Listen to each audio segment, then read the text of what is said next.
Good morning, students.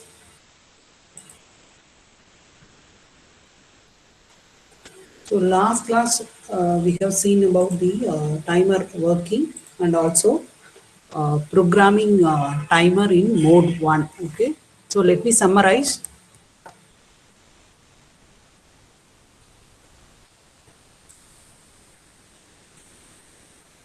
So So in case of mode 1, the timer is operating in 16-bit timer mode. So we have to load the initial value of timers into TH0. TH0 is nothing but your higher order register and TL0 is the lower order register. So your TL0 holds LSB of the initial value and TH0 holds MSB. Okay.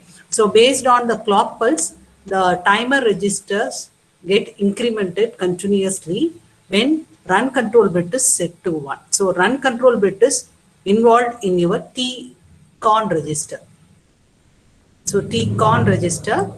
So your LSB, the TCON register, this LSB is completely utilized for interrupt handling and MSB will be utilized for timer operation. So two important bits involved in TCON related your timer operation, run control bit and overflow. So run control bit is mainly used to start your timer, start and stop your timer, and your overflow flag to indicate the maximum value is reached or not. Okay. So based on the clock pulse, your counter value is available in TH0 and TL0 gets incremented, and every time it will check the overflow flag. When it reaches its maximum value, the maximum value of mode 1 is 4FF. In case of your decimal value 65535. So after reaching the maximum value, your overflow flag is set to 1 to indicate that your timer has reached maximum value. Okay. So whenever the overflow flag is set to 1, the user side, we should check the overflow flag continuously and stop the timer, and also at the same time we have to clear the overflow flag to initiate the next operation. Okay. So these are the functionality of your timer mode 1 programming. Okay. So this is the block diagram of your 16-bit timer.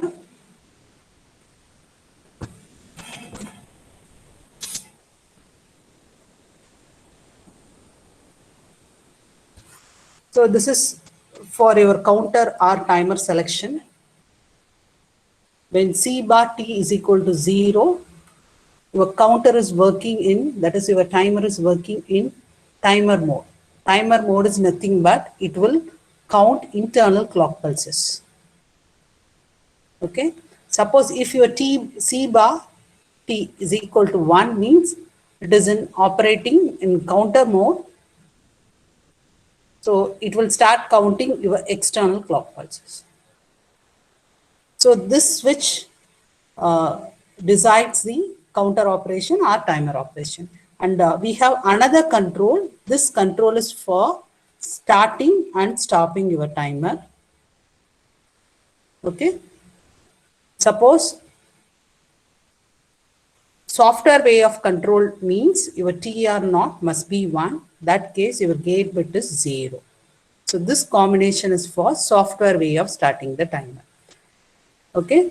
And hardware way of starting the timer, the run control bit is 1, G is equal to 1, and also this INT should be enabled. So for this combination, we can start the timer by connecting external switch, okay, to this pin, and using that switch, we can control the operation, either start operation or stop operation, okay. So in mode 1 programming, the first step would be the TMOD register value. You have to select the mode. So we have 3 modes, basically mode 0, mode 1 and mode 2. Mode 0 is 13-bit timer mode and mode 1 is 16-bit. Mode 2 is 8-bit auto reload. So most of our programs, we are using this mode 1. So 16-bit is comfortable for any microcontroller environment. Most of the application, we prefer 16-bit timer mode.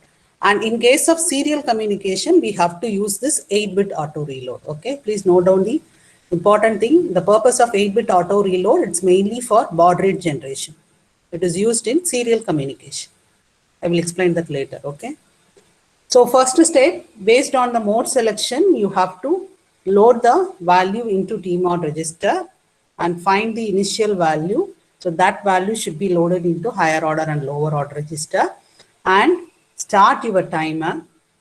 Okay.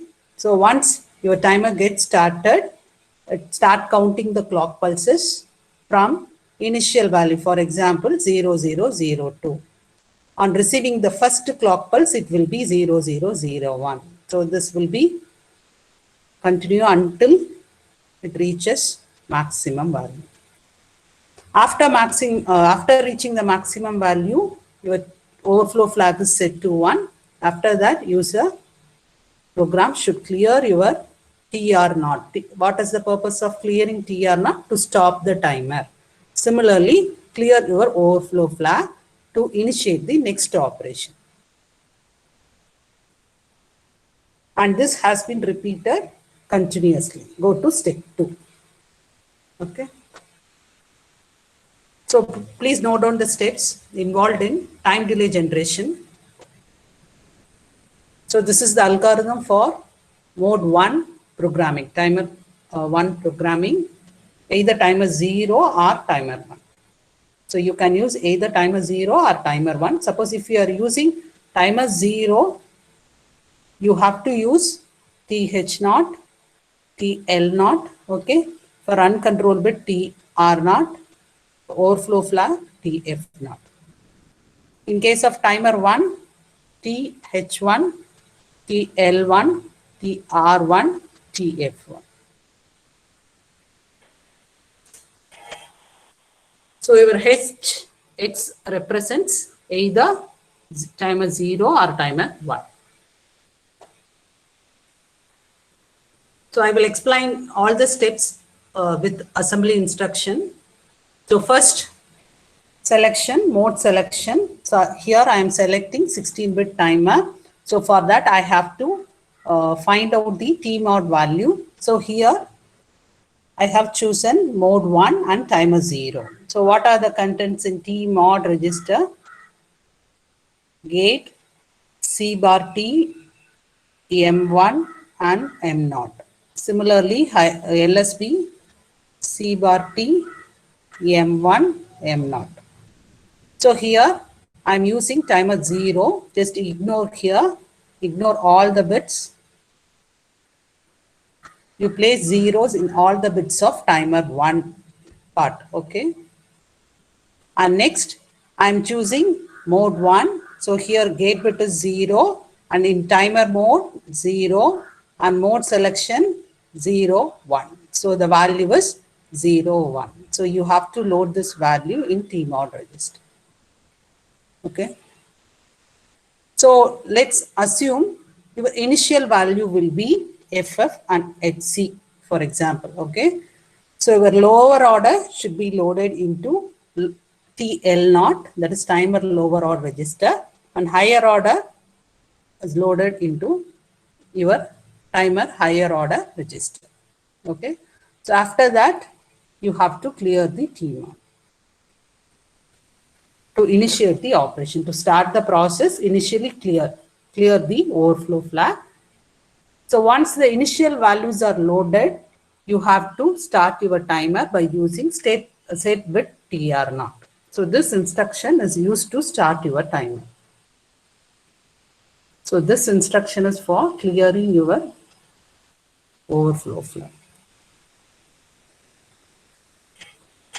Is that clear?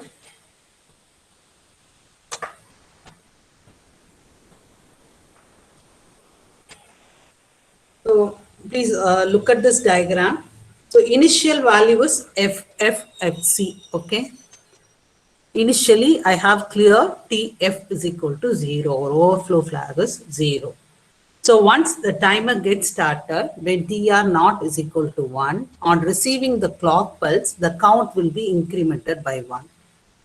On the first clock pulse, on receiving the first clock pulse, the value will be incremented your TH0 and TL0 holds FFFB, okay? And next clock pulse, again it's incremented by 1. So your TH0 and TL0 holds FFFE. Next clock pulse, for F, okay? Again receiving additional one more clock pulse, it rolls over to 0. From all ones to all 0. So that condition is called overflow state condition. That case, your TF is equal to 1 to indicate that your timer has reached maximum value. So when TF0 is equals, TF is equal to 1 means the user responsibility is that we have to stop the timer. And on receiving for applying each clock pulse, providing each clock pulse, parallelly we have to monitor this overflow flag until overflow flag is equal to 1. So this is the process involved in your timer operation, that is incrementing operation. So it will increment the value on receiving the clock pulse, not decrementing, okay?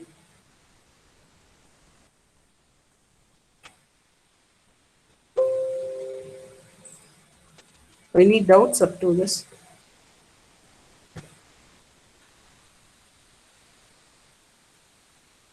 Do you have any doubt?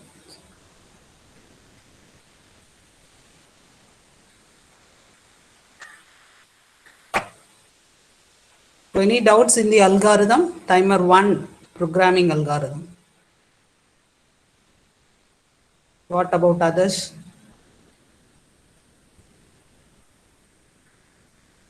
So shall we move on to the next topic?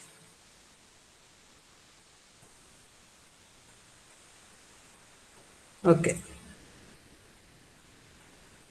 So next, so we have initialized some value here, that is FFFC into TH0 and TL0. So after execution, the user will not know about the time delay. For that case, the formula is involved in the time delay calculation. So two options we have. One is hexadecimal calculation, other one is the decimal calculation. So, okay, after execution, in order to know about the delay, so we have to use this formula to calculate the time delay. So what is the maximum value of your timer 1? So the maximum value of your timer 1 is actually the maximum value is 0026556. So the total count will be 35, sorry. Total count will be 65536. So what is the hexadecimal equivalent for this 65536? Please find out.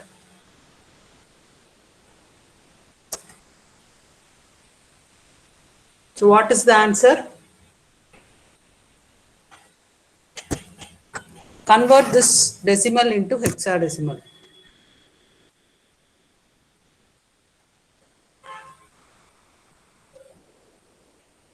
Six, five, five.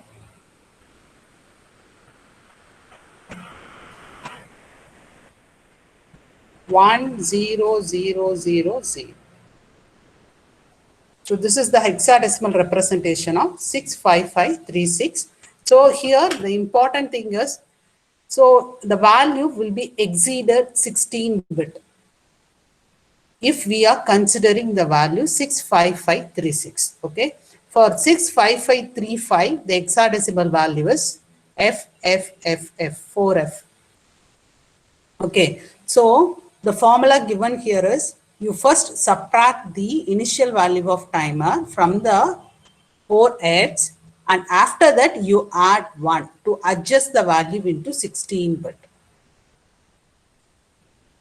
So if you are considering 65536, the value will be exceeded. Okay, your timer register can hold only 16-bit value. TH and TL will hold only 16-bit value. So this value is exceeded.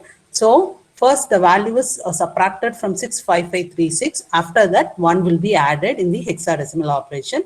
So your microcontroller execution time is 1.085 microsecond. Okay.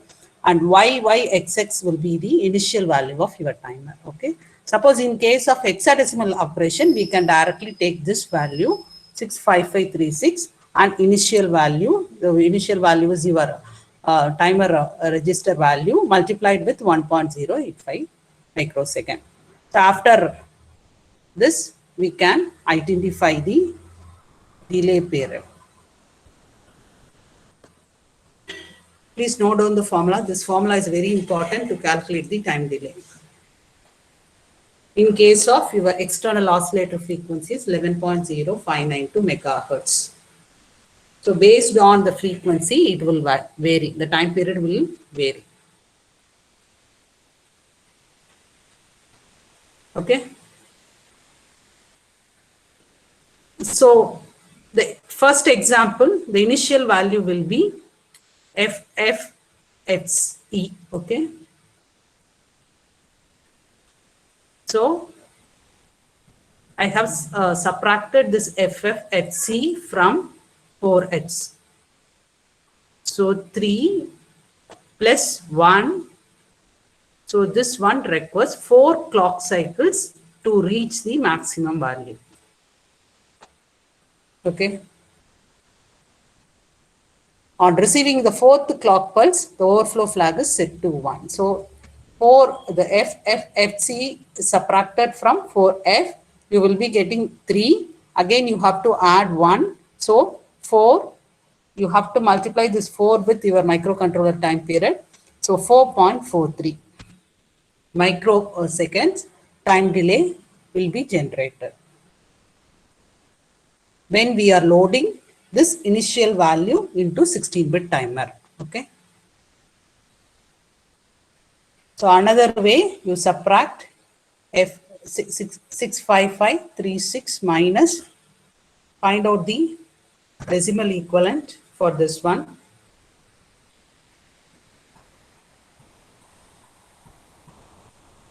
FFFC.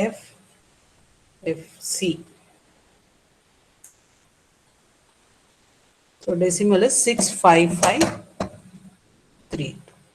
So 4 clock pulses are required to reach the maximum value. Suppose if you are generating square wave using timer operation, so that case, this time delay period is only for half cycle, that is either on or off. Suppose if you are generating square wave, 50% duty cycle, for example. Okay. So both the time period should be same. That case, 4.43 is a half pulse.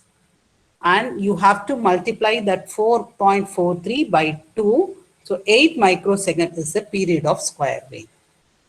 So what is the frequency? Convert that time period into frequency, you will be getting 125 kilohertz square wave. So using this initial value, we can generate 125 kilohertz square wave using your timer 0 in mode 1.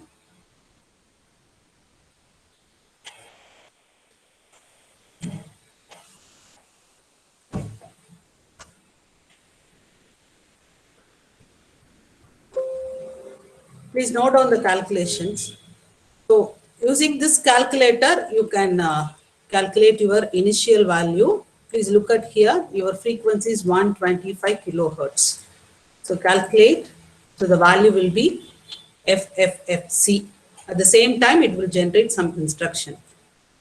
Suppose if you are using timer 0, you have to load HC into TL0 and FF into TH0. After that, you have to start the time.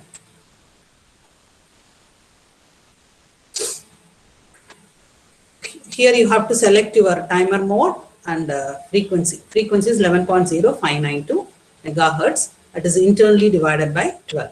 So your timer input is 0.9216 megahertz. So the time period is 1.085 microseconds. Any doubts?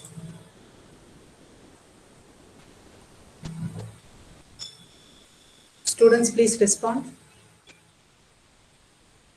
Okay. So observe this example program. So it's a square wave generation using timer 0. Okay. So what is the value, T mod value, when we are choosing timer 0 in mode 1, the value is 0, 1. Okay.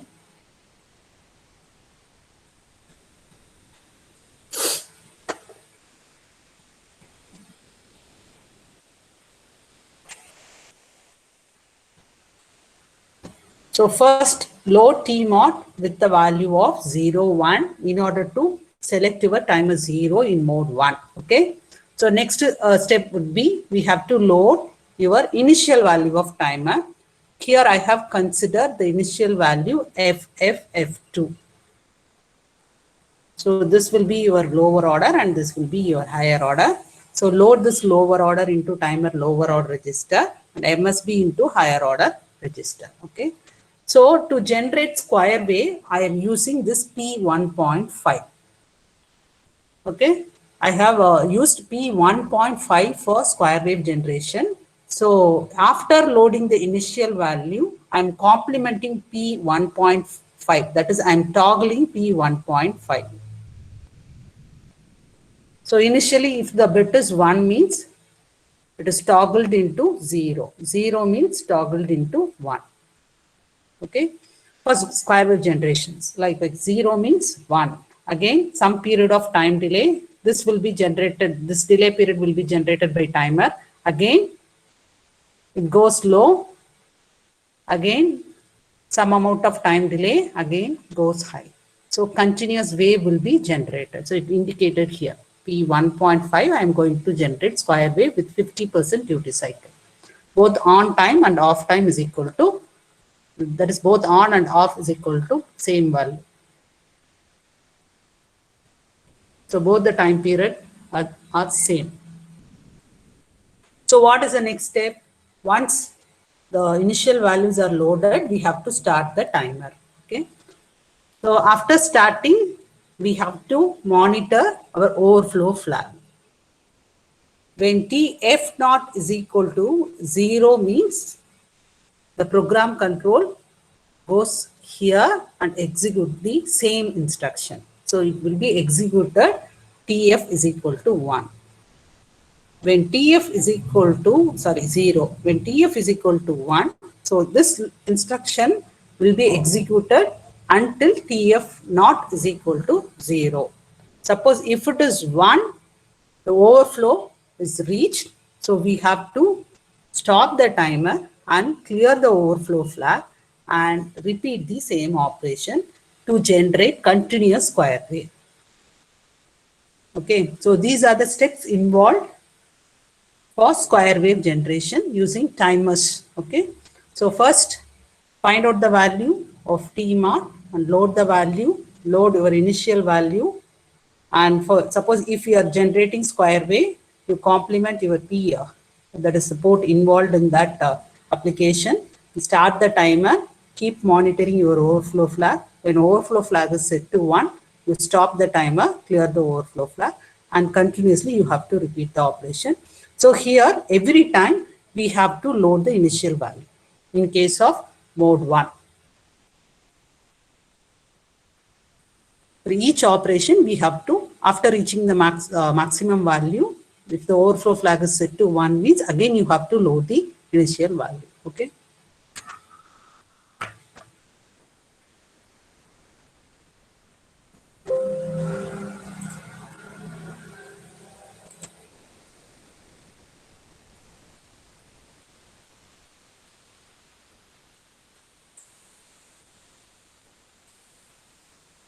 So let's execute this code in Keil Microvision.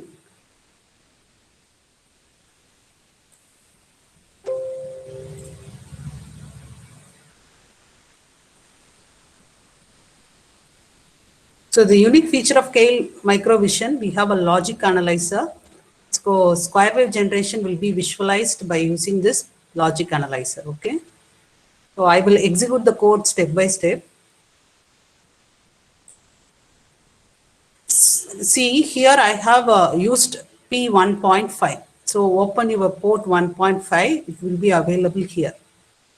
P1, so 0, 1, 2, 3, 4, 5. So this bit we have to monitor. And another window, peripheral window, we have two timer windows. So in this application, we are using timer 0. Just to open this one. And here you can monitor your TCON register status, TMOD register status, and also your higher order and lower order register. At the same time, during the execution, we can monitor your overflow flag status and also run control bit. Suppose if your hardware is included with some external switch, that can be monitored by using gate bit and INT0. Okay. So we'll execute the code step by step.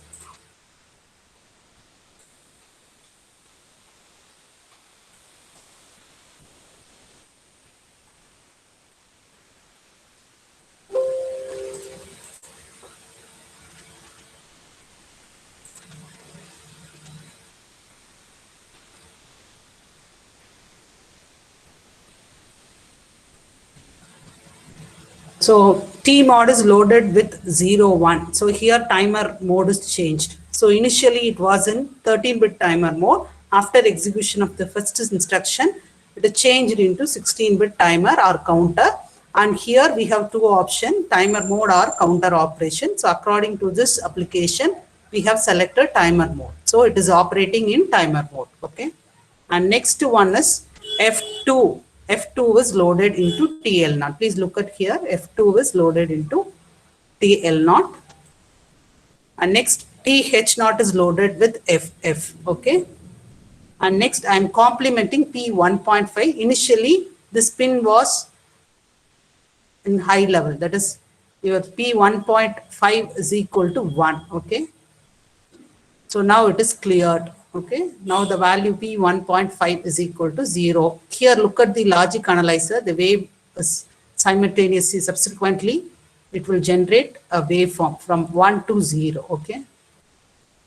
Next, start your timer. Your timer gets started. Okay, the value is incremented by 1. Now, your TH0 and TL0 holds F3.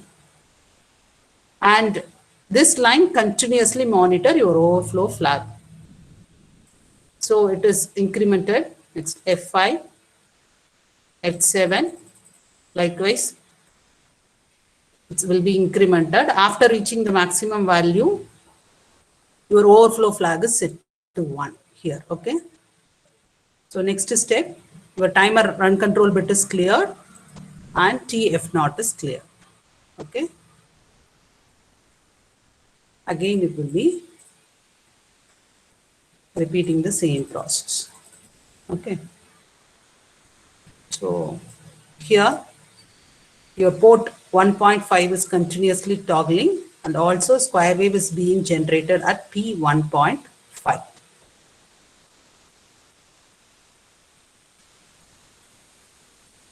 So 125 kilohertz square wave is generated. Suppose if you want to measure your time period, just you stop this waveform and enable your trace option and place your cursor here. Okay. And next destination point is here. So we are getting 53 microsecond. So suppose if we are using a particular that is individual port pins, the delay may be vary. We are not getting exact value. So we will get around 53 microseconds. So approximate value only we are getting. Suppose if you are utilizing complete entire port, the accurate value will be displayed in the logic analyzer.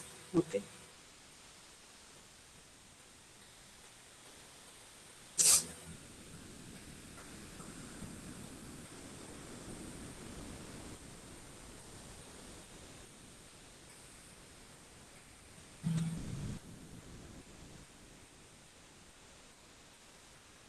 So solution for the above program, this TMOD is loaded with 0, 1. Triple F2 is loaded into TH0 and TL0. P1.5 is toggled for the high and low portions of the pulse. Start the timer. Passing each clock pulse, your timer count gets incremented. So it starts from FF, F3 till 4Hz. On receiving one more clock pulse, it rolls back to 0. So at that point, your jump no bit instruction falls through. That is, the condition is false. Next, you clear your timer and process is repeated. So the important point, we must reload TH and TL register and start the timer again in the main program. So the initial value FF2, so subtract this FF2 from the maximum value plus 1. So the value is 0E. So 14 clock pulses are required to generate your square wave. So 14 into 1.085 microsecond for half period, whole period 30.58 microsecond. So converting the frequency 32.9 kilohertz. So 32.9 kilohertz square wave generated by using this initial value of this timer, FFF2.